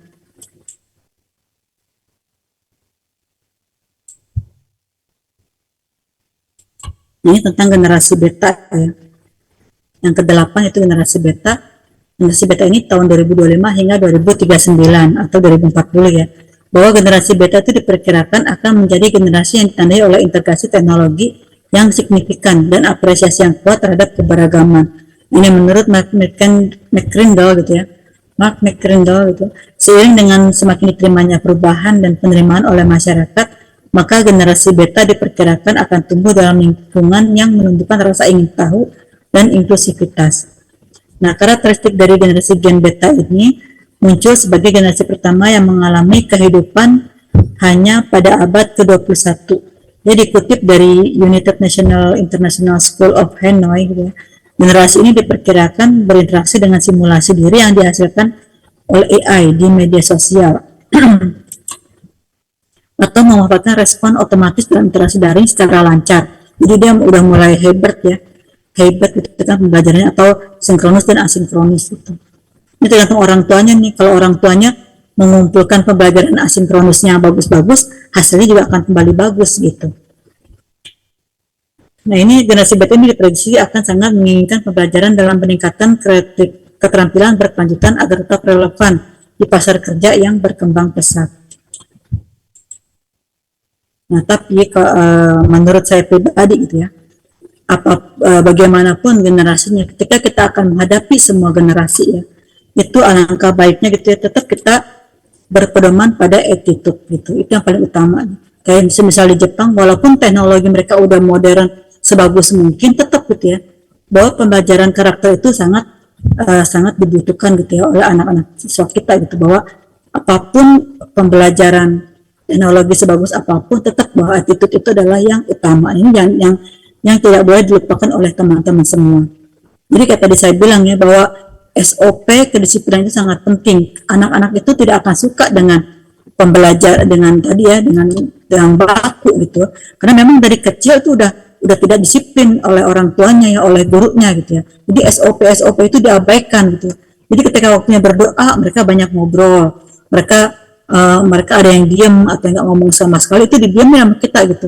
Jadi yang penting nih, yang penting tuh acara berjalan dengan lancar. Pokoknya pertama pembukaan berbaris itu ya, anak berdoa, anak-anak belajar, misalkan belajar pertama belajar bahasa, kedua matematika, itu berjalan lancar, tapi kita tidak memperhatikan kedisiplinan mereka gitu ya. Pas setiap pembelajaran ada SOP-nya gitu ya, jam pertama, jam makan, jam baris. Nah, kalau dari awal sudah ada pembiasaan kedisiplinan gitu ya, mereka akan suka gitu ya, mereka akan mandiri dengan sendirinya. Jadi seperti halnya di Jepang gitu ya, bahwa karakter itu sangat penting ya sebelum mereka memasuki pembelajaran yang namanya keilmuan. Nah, di agama Islam juga ada ya, bahwa pendidikan setinggi apapun tidak akan mampu memberi namanya sikap sopan santun dan etika seseorang. Bahwa ilmu itu bukan hanya dihafal, tapi ilmu itulah yang memberi manfaat. Menurut dari Imam Syafi'i, bahwa adab lebih utama dibandingkan ilmu. Ini teman-teman udah tahu semua ya tentang inovasi berikut. Nah, ini adalah mungkin teman-teman suka dengar ya tentang generasi sandwich atau generasi strawberry gitu. Sebetulnya tuh mereka generasi yang imut ya, kayak foto-foto yang tadi ya, imut, lucu, gemuk, gemoy gitu kan ya. Itu semua ya, generasi yang sangat lucu. Nah, itu kita harus hati-hati gitu. Nah, ketika kita melihat mereka itu produk yang bagus ya, produk yang bagus seperti artis-artis sekarang ya, itu jangan sampai nantinya mereka itu akan menjadi satu generasi sandwich atau generasi strawberry gitu ya. Apa sih generasi sandwich itu? Generasi sandwich itu adalah merupakan istilah bagi generasi yang orang dewasa sudah memiliki tanggungan, itu kalau sandwich ya. Nah, jadi orang-orang tersebut memiliki tanggungan hidup 3 generasi, yaitu orang tua diri sendiri dan anaknya. Jadi tanggungannya kayak roti ya, berlapis-lapis itu kan, sandwich. Jadi perasaan yang tersebut timbul saat dirinya tidak bisa mencukupi kebutuhan hidup keluarga. Itu mereka tuh sudah seperti kita menyebutnya orang tua nih, orang tua sudah memiliki tanggungan gitu ya, tanggungan kehidupan gitu. Jadi mereka tuh udah harus menanggung biaya hidup gitu ya. Misalnya harus punya rumah, sudah punya rumah, terus punya kendaraan, kebutuhan gitu kan, memenuhi kebutuhan anak, pendidikan segala macam, itu disebutnya dengan generasi sandwich. Jadi banyaknya beban pikiran yang mereka tanggung membuat generasi sandwich ini mudah lelah gitu ya, mudah lelah karena banyaknya beban dan tanggungan. Itu dimaksud dengan generasi sandwich. Nah, kalau generasi strawberry itu apa sih generasi strawberry itu ya? Nah, kalau generasi strawberry ini adalah istilah yang digunakan untuk menggambarkan generasi muda yang saat ini mereka tuh dikenal memiliki ide cemerlang gitu ya, orangnya kreatif gitu ya. Cuman sayangnya itu yang kita lihat ya, kayak artis mudah bunuh diri gitu kan. Udah gitu ada lagi ilmuwan tiba-tiba dia, atau enggak pejabat ya. Kalau di Jepang itu kan karena mereka memiliki karakter rasa malu yang tinggi gitu. Jadi kalau mereka memiliki informasi buruk tentang mereka, itu mereka tuh langsung down gitu ya, gitu kan. Jadi mereka karena benar-benar negaranya disiplin juga. Jadi kalau mereka dengar, oh tuh kamu dituduh korupsi, padahal baru dituduh doang aja mereka udah langsung bunuh diri gitu kan, segala macam gitu. Atau langsung pokoknya udah nggak mau lagi deh gitu ya, tampil di depan publik, memiliki rasa malu yang sangat tinggi. Tapi beda dengan negara kita gitu ya. Entah kita negara mungkin yang kurang memiliki rasa malu atau gimana, saya kurang paham. Jadi kalau mereka dibilang selingkuh, mereka dibilang korupsi, itu cuek gitu. Beda dengan di luar negeri. Di luar negeri itu sangat menjaga banget ya. Seperti halnya artis Korea, ketahuan pacaran aja mereka tuh memiliki rasa gimana gitu. Jadi seperti itu. Nah, itu gambaran itu jadi seperti generasi karakteristik strawberry gitu. Nah, generasi strawberry ini yang pertama adalah menyukai tantangan. Tipe orangnya itu menyukai tantangan, bekerja keras gitu ya, berani menyampaikan pendapat, itu orangnya jago ngomong segala macam, berani. Nah, mudah beradaptasi dengan teknologi. Tapi di sini yang kejelekan strawberry itu adalah suka terjebak dalam zona nyaman. Jadi merasa udah nyaman, gak mau berubah gitu ya. Jadi dia takut gitu, takut terhadap sesuatu yang baru gitu. Dia itu kurang memiliki rasa tanggung jawab gitu ya. Terus mudah menyerah, memiliki harapan yang tidak realitas. Faktor penyebabnya adalah munculnya generasi strawberry itu adalah didikan dari orang tua atau parenting gitu ya. Jadi kurangnya perhatian dari orang tua, labeling atau panggilan yang diberikan orang tua itu label gitu ya, bahwa dia itu yang tadi saya bilang gitu kan. Misalkan labelnya, ih si jorok, ih si lemah gitu ya, ih si cungkring kayak segala macam gitu ya. Itu membuat dia tuh memiliki sifat yang tadi gitu ya. Jadi mudah ke bawah perasaan, mudah baper gitu istilahnya ya. Lalu dia itu memiliki self diagnosis tanpa dampingan yang ahli itu. Nah, menjadi generasi strawberry yang lebih tangguh itu adalah mereka itu yang membekali diri dengan literasi digital yang baik gitu ya. Pola asuh dan dukungan secara positif dari orang tua, sistem pendidikan disesuaikan dengan zaman. Jadi strawberry itu kan kita lihat ya, dia kan imut, lucu. Kalau bagi perempuan ya, mungkin sudah bagus strawberry gitu, imut, lucu. Tapi ketika diinjak langsung hancur gitu. Maksudnya seperti itu. Ketika dia diinjak atau dipijit gitu, dia juga gampang busuk kan. Kita petik pagi-pagi gitu ya. Petiknya pagi matang gitu ya. Soalnya tuh udah mulai membusuk gitu kalau strawberry. Jadi ibaratnya seperti itu kalau buah strawberry atau generasi strawberry. Jadi kelihatan bagus tapi dia mudah dalamnya rapuh gitu ya, mudah membusuk dan kalau diinjek juga langsung hancur gitu, ibaratnya langsung berair gitu. Nah, kalau sandwich itu terlihat bagus tapi mereka memiliki tumpukan-tumpukan ya, jadi seperti sandwich yang tadi itu. Teman-teman lihat ini istilah-istilah beberapa ini ya, beberapa istilah dari beberapa generasi sekarang. Nah, generasi strawberry dan sandwich ini generasi yang seringkali digunakan untuk menggambarkan karakteristik dan tantangan yang dihadapi oleh dua generasi yang berbeda. Jadi istilah generasi strawberry ini diberikan kepada generasi yang memiliki mental yang lemah gitu ya, dan rentan untuk menyerah. kadang di luar terlihat bagus atau baik-baik saja gitu kan. Nah, generasi ini tumbuh dengan penuh pujian dan pola asuh yang memanjakan gitu ya. Sehingga saat mereka dewasa gitu, mereka mudah tersinggung dan tertekan ketika menerima kritik gitu. Sedangkan kalau sandwich itu adalah generasi yang dijulukan kepada generasi yang berada di posisi yang memikul tanggung jawab generasi sebelumnya dan generasi yang sesudahnya. Nah, jadi gitu ya, bahwa generasi manapun juga gitu, bahwa memang kalau kita berpedoman pada Al-Quran dan Sunnah, itu tidak akan ada lagi yang seperti itu gitu ya. Kita tetap menyebutnya generasi akhir zaman ya. Kalau kita akan menyebutnya generasi Jumnullah, generasi Hizbullah gitu ya, generasi apalagi teman-teman gitu kan, bahasa-bahasa kita gitu, bahwa mereka adalah generasi yang kuat, tapi mereka ini sering disalah artikan menjadi disebut dengan teroris itu, padahal nggak seperti itu ya. Kadang berita itu sering gitu ya membuat bahwa kita bahwa generasi-generasi yang berpedoman pada Al-Quran itu termasuk generasi yang kurang bagus, karena informasi yang membuat kita menjadi termakan yang bagian jeleknya gitu, tidak bagian bagusnya. Jadi seperti teman-temannya bahwa setiap generasi ini akan kuat jika dididik dengan fondasi Al-Quran. Jadi generasi yang namanya strawberry gitu ya, itu tidak ada lagi di kehidupan anak-anak yang memang sudah terdidik kuat dari kecil gitu ya, seperti anak-anak di Palestina gitu kan, seperti anak-anak negara Irak, mereka tuh udah kuat-kuat semua gitu menghadapi tantangan-tantangan semua yang mereka hadapi, seperti itu. Nah, jadi sekian, sampai sini ada yang mau ditanyakan? Ya, udah nggak berasa ya, 5:30 ya. Jika tidak ada yang ditanyakan, kita akan memasuki video berikut ya. Teman-teman akan melihat video beberapa teknologi ya. Kalau di PAUD mah teknologi ini mah nggak asing ya bagi teman-teman semua yang pernah yang jadi guru PAUD gitu. Tetangga guru SD, karena memang di PAUD itu diharuskan sebuah kreativitas gitu. Saya masih bingung tahu kan?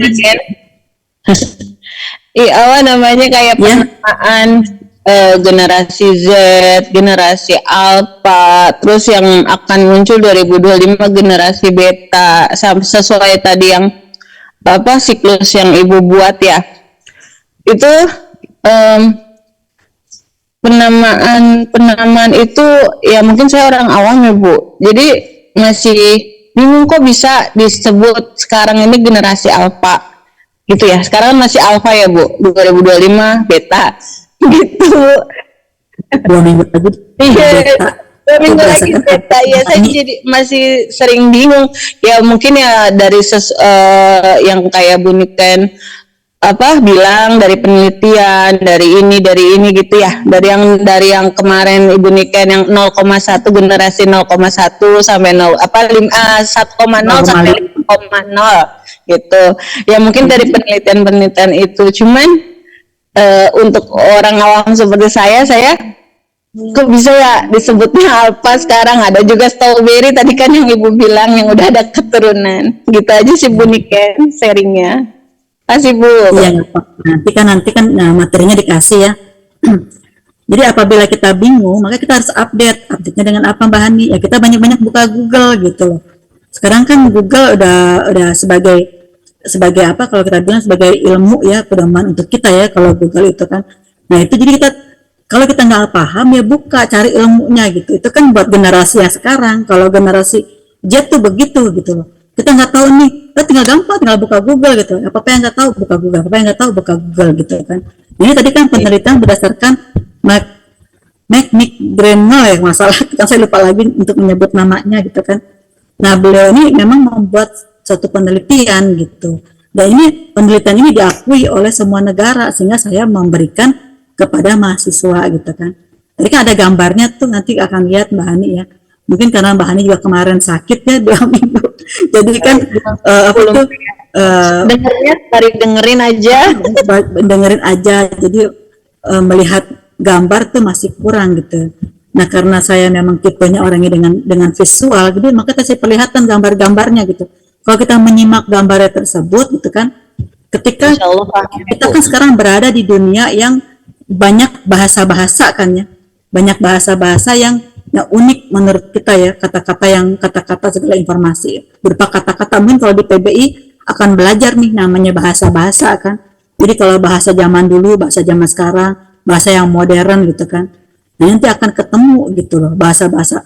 Oh, generasi ini, generasi ini, generasi ini gitu. Nah, kenapa saya menyebutkan generasi? Karena generasi ini memang juga berdasarkan dengan kurikulum gitu. Sesuai dengan kita pengantar pendidikan. Jadi pendidikan itu ketika kita mendidik, kurikulum berubah disesuaikan dengan generasi gitu. Jadi maksudnya ke situ Mbak Hani. Jadi dikaitkan dengan kurikulum, ketika kurikulum itu ada, generasinya juga berubah, sehingga kurikulumnya juga ikut berubah, gitu loh. Jadi ini kan terbukti. Tadi kan saya kan memberikan satu Terkaitan ya Bu ya, teknologi juga gitu loh. Kayak tadi saya bilang, ketika anak zaman kemarin dikasih mainan apa tuh HP-HPan itu yang bunyinya kayak suara Cina ya, yang na na na na na na na. Ya, sama main Mepet, zaman dulu Mepet. Ya masih sentuh dikasih. Kalau zaman sekarang dikasih gitu mungkin dilempar gitu ya. Udah gitu paling dengerin sekali, dikasih hadiah sekali, udah sisanya dicuekin gitu ya. Karena memang beda generasi sekarang. Nah kayak pembelajaran, saya bilang pembelajaran kepada anak-anak kan saya perlihatkan juga kan gambar zaman sekarang udah ada ini loh. Zaman dulu seperti ini gitu kan, generasi X, Y, Z gitu. Mungkin perlu disimak pelan-pelan gitu. Nah, cara mencernanya itu bagaimana ketika mungkin saya mungkin terlampau cepat atau mungkin memang waktunya terbatas ya. Terbatas kan dalam target hari ini udah selesai. Mungkin di sini ada yang bisa cepat menerima, ada yang kurang menerima, ada yang kurang menerima. Ini saya harapkan bisa mencari informasi yang lebih lagi di Google gitu. Mungkin dari Google teman-teman bisa lebih paham lagi gitu. Apa itu generasi yang tadi saya sebutkan. Mungkin saya bicaranya terlampau cepat atau menjelaskannya terlampau buru-buru dan kurang dipahami ya teman-teman. Mungkin yang tadi saya bilang kalau mungkin dengan metode saya ya, metode ceramah ya, ngomong terus ada yang bisa mencerna, ada yang enggak kan, tergantung gaya belajar dan mood kita seperti saat ini. Mungkin kayak Mbak Lela hari ini moodnya lagi enak, tapi kecerdasan telinganya bisa dengar, tapi ada lagi yang kita mungkin hari ini moodnya lagi nggak enak, terus tiba-tiba kurang bisa dengan tipe orang yang mendengarkan, dia lebih senang dengan tipe yang membaca gitu loh. Jadi coba nanti bisa lihat lagi di Google ya, mungkin kalau di Google dengan cara membaca otak kita nyampe gitu loh, beda dengan mendengarkan. Jadi kita kembali lagi kepada diri kita sendiri, kita pahamnya dengan cara apa kan. Kita jangan paham dengan anak-anak. Selama ini kan kita hanya belajar 3 gaya belajar ya, kinestetik, visual, dan audio ya, audio, visual, dan kinestetik. Kalau di Indonesia kan hanya 3 ya. Kalau di luar negeri kita belajar ada 12 gitu. Jadi ada 12 gaya belajar anak-anak. Jadi kita tuh hanya belajar 3, sedangkan di luar negeri yang kita pelajari hanya 12 itu. Mungkin kalau saya kasih pelajaran itu lagi tambah pusing lagi.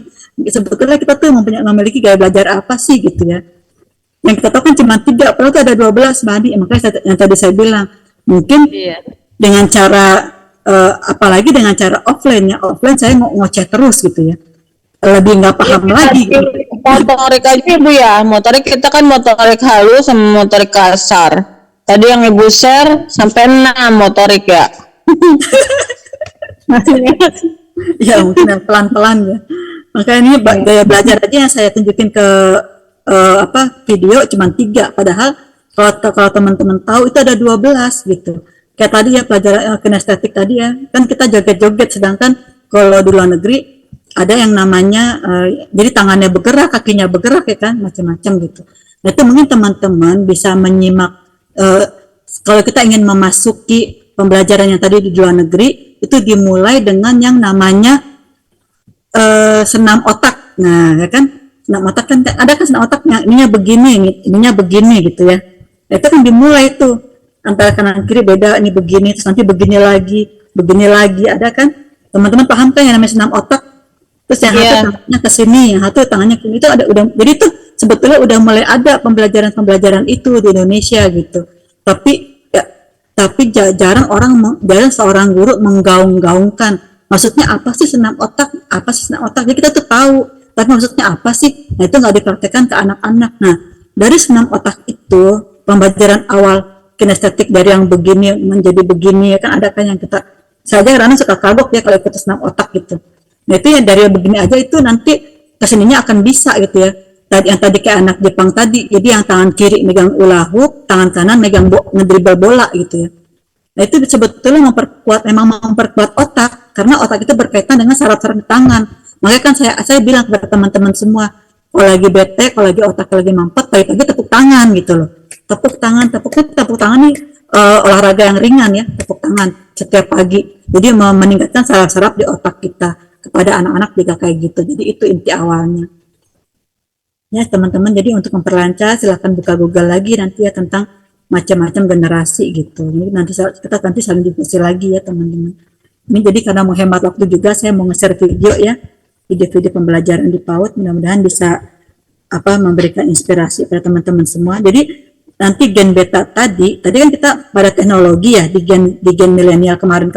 Nah sekarang kita sudah jadi ada untuk berikutnya ke depannya itu kita menggunakan alam. Kayak ini kan alam ya. Ini kita lihat video ini jadi ke generasi selanjutnya kita sudah mulai menggunakan teknologi bersamaan dengan alam. Maksudnya seperti apa sih Bu Nike? Nah ini kita lihat ya videonya.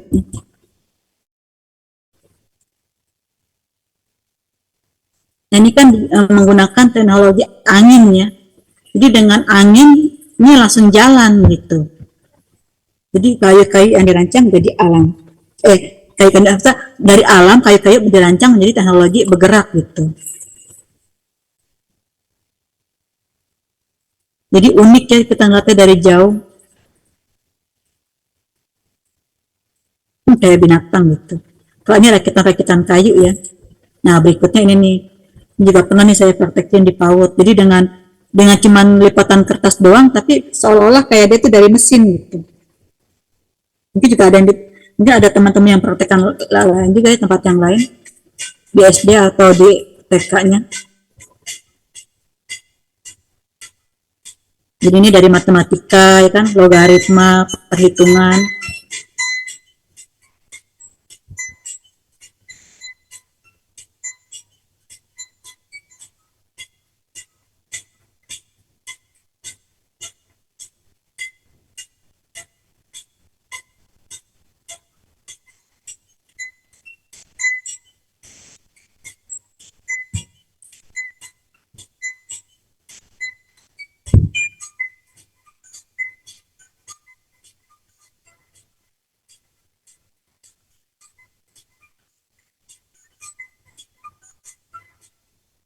Nah, jadi ini berdasarkan perhitungan gitu. Jadi perhitungan atau logaritma, dengan perhitungan ini bahwa kertas ini dapat berjalan dengan sendirinya gitu. Jadi menggunakan akal ya, akal juga digunakan gitu ya. Dan mempunyai perhitungan bahwa dengan sekian jarak nanti bisa jalan nih dengan sendirinya gitu kan. Jadi seolah-olah pakai mesin kayak gitu. Selanjutnya ya, mana video selanjutnya nak. 吸管测试可爱的小象的处境，让孩子爱上喝水，在瓶子里想小子不用太大，能装下吸管就好。拿着透着杯子去思考，画成小象，它们自由着水，小象要透过支付水，完全不会用水哦，旋转松开袋子，就流出快来时。Ini dapat dijadikan pembelajaran proyek ya. Pelajaran sains bagi anak SD atau anak PAUD ya, dari tekanan udara yang mengalir. Ini bisa ditambah dengan pembelajaran bahasa atau misalkan di gurita ini bisa ditambahin kata-kata ya, misalkan tebak kata gitu, tebak kata atau tebak angka atau tebak perkalian ditambahin dengan angka-angka atau huruf-huruf.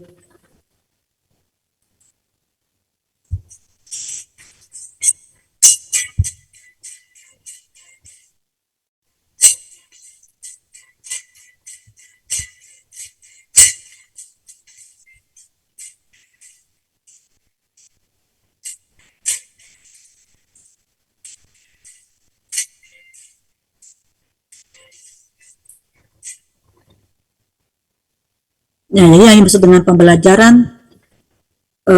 tidak berdasarkan buku paket atau LK atau majalah. Ini pembelajarannya seperti ini gitu loh. Kreativitas yang dimaksud oleh menteri yang kemarin itu ya, berdasarkan pembelajaran proyek atau pembelajaran kreativitas gitu. Jadi nggak harus selalu buku paket. Nah ini yang membuat pembelajaran itu bermakna gitu ya. Bermakna dalam artian memang menyenangkan. Nah kalau yang namanya menyenangkan otomatis jadi bermakna gitu ya.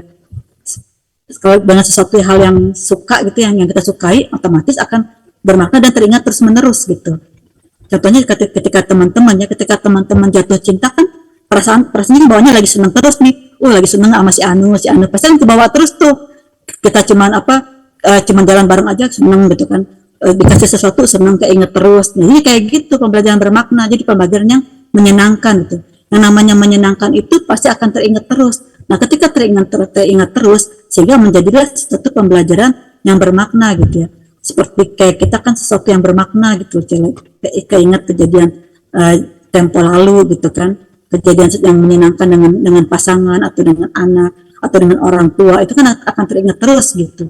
Nah jangan sampai ketika kita belajar, ketika kita menjadi guru, pembelajaran kita itu menjadi sesuatu yang menyakitkan gitu. Seperti halnya kemarin kita lihat di TV ya, misalkan seorang guru menampar murid atau mencubit, itu akan teringat sampai dia tuh lulus gitu ya. Saya kesel sama guru ini jadi kebawa jeleknya gitu. Nah mudah-mudahan kita termasuk guru yang selalu kebawa kebaikannya gitu terhadap murid-murid kita gitu ya. Jadi akan teringat terus gitu ya ilmu kita gitu.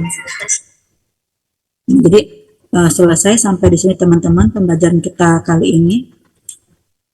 Jadi berikut adalah video-video gitu ya, beberapa kreativitas dikaitkan dengan alam dan teknologi.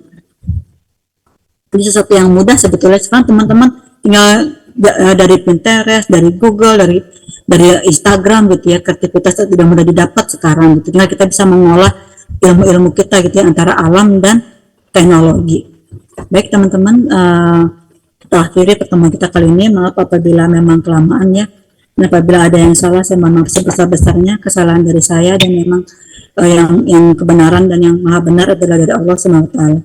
Kita tutup dengan membaca salam dengan baca hamdalah gitu. Alhamdulillahirabbil alamin. Kita tutup dengan salam dan doa penutup majelis ya. Subhanakallahumma wa bihamdika asyhadu an la ilaha illa anta astaghfiruka wa atubu ilaik. Wassalamualaikum warahmatullahi wabarakatuh.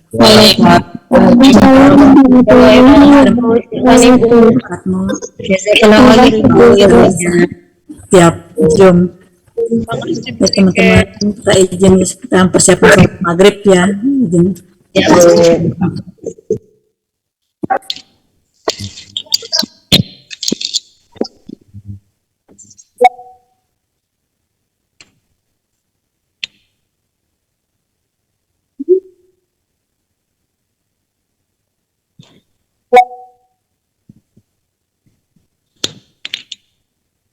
Kita live aja ya.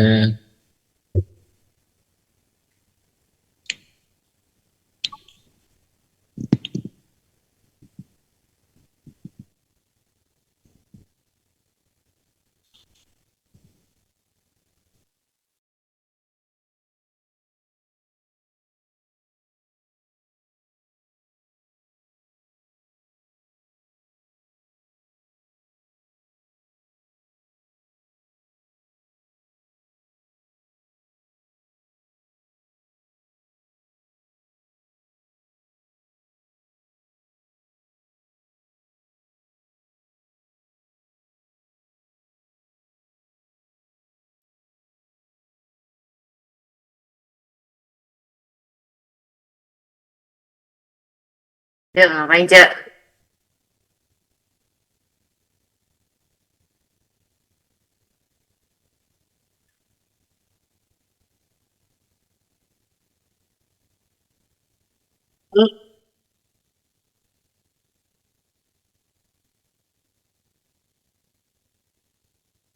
Ngang.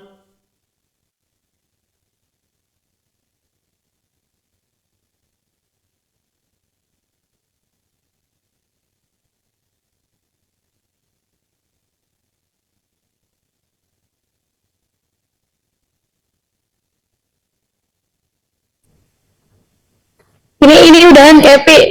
Jangan coy, lu kemana?